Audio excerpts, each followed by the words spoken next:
যৌন সমস্যার জন্য শক্তিবর্ধক বাদাম খেজুর হালুয়া।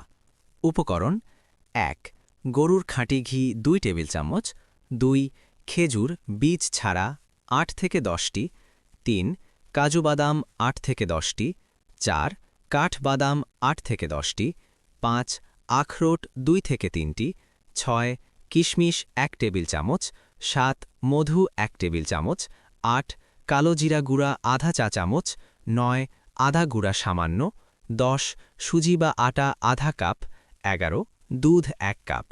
প্রস্তুত প্রণালী: প্রথমে বাদামগুলো হালকা ভেজে গুঁড়া করে নিন, খেজুর পেস্ট করে রাখুন, কড়াইতে ঘি গরম করে সুজি বা আটা হালকা বাদামি হওয়া পর্যন্ত ভাজুন, এরপর দুধ দিয়ে নেড়ে ঘন করুন, তারপর খেজুর পেস্ট, বাদাম গুঁড়া, কিশমিশ মিশিয়ে দিন, শেষে মধু ও কালোজিরা গুঁড়া দিয়ে নামিয়ে নিন।